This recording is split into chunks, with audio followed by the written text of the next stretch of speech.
everyone, and thank you so much for tuning in to ChasingCinema.com's official 365-day challenge update on our official YouTube channel. See? Trying to switch things up, make it a little bit different.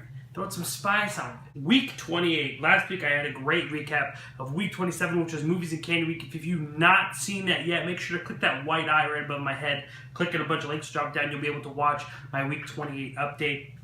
I know this came a little bit later in the week, but that's okay. My apologies, the week's been pretty crazy. Hopefully, by the time you're watching this, I'll have some really good news for you guys next week in the update. Got some things going for Chasing Cinema, and I'm really, really excited about it. Been working hard, and hopefully we're about to do something really awesome. So let's hop right into it, wasting no time. Day 190 of the 365-day movie challenge, where I watch a brand new film every single day. I watched the 2015 animated film Hotel Transylvania 2. Now, Hotel Transylvania 2 is a film that I thought I was never going to watch, but for whatever reason, I just had to tap play on Netflix. I was looking for something. It was much later in the evening, and I was just like, I don't know, and I just clicked it, and I said, oh, what the hell. And I actually thought Hotel Transylvania 2 was better than the first film. Now, I really disliked Hotel Transylvania. Our reviews up, of course, ChasingCinema.com. You can find all of our reviews. More information in the description box below, but I really did not like Hotel Transylvania. But this one wasn't that bad. Now, when I say that, you need to know that Hotel Transylvania 2 isn't great or even really good for that matter. It's mediocre at best, but it is an improvement, and I gotta give them credit where credit's due. Hotel Transylvania 2 makes its characters, I think, easier to swallow this time round, and gives the film a little bit of a charm. And sadly, I have to say that it probably is one of Adam Sandler's better films in the last 5 to 10 years, and that's not saying much. It's really kind of upsetting that Adam Sandler, one of this top guy, continue to pump out these movies that really aren't likable. The Cobbler, the Ridiculous Six, I have not seen actually, but I don't want to throw it in, but I mean just the critic response. I mean, that movie's got a 0% on Rotten Tomatoes. I can't even think of all the films that he's made. That's My Boy, The Do-Over. I mean, all these movies are just nothing like the talent we saw in Adam Sandler when he first had his rise in the late 90s, early 2000s. And I'm hoping he still has a comeback, and I'm hoping he has one great film left in him, but I don't think Hotel Transylvania 2 was it. Day 191 of 365-day movie challenge, I watched a very controversial film, which shouldn't be very controversial, and that's the new Ghostbusters movie. Me and Mr. James Hugh took our time to review the movie in full. If you click that wide eye, links drop down, you'll be able to see our full review, but I'll give you a little breakdown. It's a movie that I thought was okay. I didn't love it.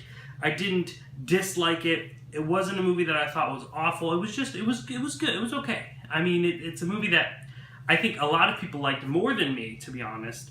But I think that there's still some really good elements about it.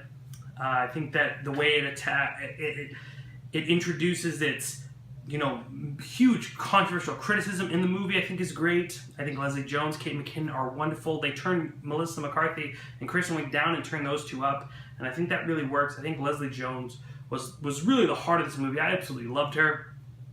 Some fun stuff there. But overall, I still didn't love the movie, but I thought it was alright. I think it's worth. If you're a Ghostbusters fan, go see it. We had the Ghostbusters Las Vegas attend screening, and they enjoyed it. So if they're fans enough to enjoy it, I'm sure you will be too. Day 192. I'm going to tell you a quick story. Me and my co-writer, co-host, Louis Corazzolo, whichever one you know him by, big Robert De Niro fan. So big of a Robert De Niro fan, he collects every single movie that Robert De Niro's in. He has all of them in his collection.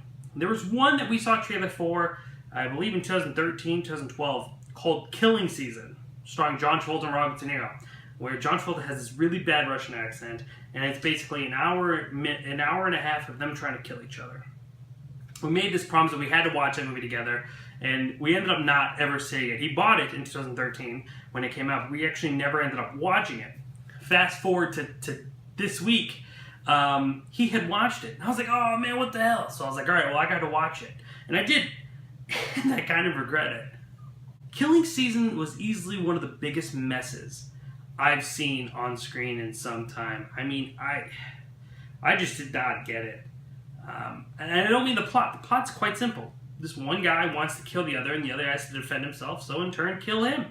I just didn't understand the characters and their their thoughtless decisions. I mean, there were so many opportunities. And, I understand that, people watch horror movies, they say, why does this person run that way? Or, they really question the character's motives. Sometimes, you gotta be more forgiving for that, and I'm okay with that. But these characters had ample time, at least 2 on each side. So Robert De Niro had 2 opportunities, John Travolta had 2 different opportunities to kill each other. And they just don't do it. And you're just like, okay, I get it. You eventually just want them both to die. You're like, I don't care. Kill each other. Please, just end this movie. But they just avoid the deed over and over again. And I think that gets really, really frustrating. Killing Season has 2 legendary names. And neither of them are able to conjure up a solid performance. Though I will say the writing didn't help. It is a vicious movie, though. Surprisingly more vicious than I expected. There's a really interesting torture scene that I probably would say is the only really good moment of the film where you're like, oh, that's actually kind of creative. It's gross, but you're like, oh, wow, I've never seen that. At least I don't think I've seen it. But, of course, the film wants to go end in rainbows and unicorns, and it's just does not mash up. It was a real disappointment. Day 193, I watched the new film starring Bryan Cranston, based on the real life of Robert Mazur, The Infiltrator. Now, me and Mr. James Shue also reviewed The Infiltrator. If you click that white eye, links will drop down. You'll be able to watch our full in-depth review. But again, I'll give you a quick little sum up. It was a movie that I thought was good, and Bryan Cranston was really good in it. However, I felt that this movie was good, and the acting was great, and the writing was great. This movie had a very interesting style, and I was thinking about Donnie Brasco and these other films that really kind of talk about being undercover. And this movie just doesn't break that glass ceiling. It doesn't improve in that story. As interesting as this movie was, I didn't find myself in love with it or gripping for the next scene. I think they have some pacing issues, and I think there could have been some things that were cut from the film. It just was lacking something to bring it to that next level. Day 194, I watched the 2015 animated film Extraordinary Tales. Now, Extraordinary Tales is not a movie that I would really recommend to your average moviegoer. But of course, if you're watching this and you're taking time out of your day to see what I do, you may not be the average moviegoer. Maybe you're a little bit more adventurous. Maybe you're a little bit more braver than your average movie Joe. But this is a film that is dedicated to Edgar Allan Poe. It is a collection of 5 of his stories told in different animation styles. Extraordinary Tales is a wonderful surprise. I think any fan of Poe or literature or unconventional animation is going to really enjoy this movie because each story of the 5 have a different animation style and look, and everything about it is really intriguing. It isn't a movie for everyone, though, and as beautiful it is to look at, I think that there's some issues with it. Extraordinary Tales does try to connect all these films together and tries to bring this overall story that doesn't kind of particularly work, and I wasn't really crazy about.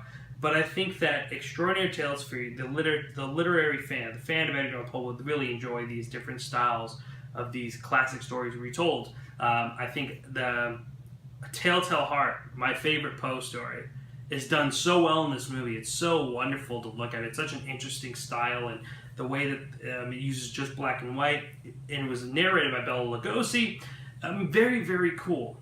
But I just don't think it's a movie that you could really, unless you're a big fan of Poe or just love that animation, could really love and enjoy. Day 195 of the 365-day movie challenge, I watched The Green Room. This movie, I had heard a lot of good things about. It was a movie that I unfortunately did miss this year. And I thought it was really chilling. I thought this was a really great movie filled with tension and dark humor and a ton of violence. Now, this is the same filmmaker who did Blue Ruin, and I really enjoyed Blue Ruin. I don't think Blue Ruin was seen by as many people as probably who saw Green Room. I think Green Room actually had a bit of a wider release in theaters, and I think more people went and saw it. Blue Ruin was on, I don't know if it's still on Netflix, but it was, and I loved it. I saw it actually at the tail end of last year, or 2 years ago. But I think Green Room is simple and incredibly effective as far as a thriller. And I think it's straight to the point. It doesn't waste time. I think that's one of the movie's best qualities is that it doesn't get sidetracked with subplots or other little stories going. It's just about the situation at hand.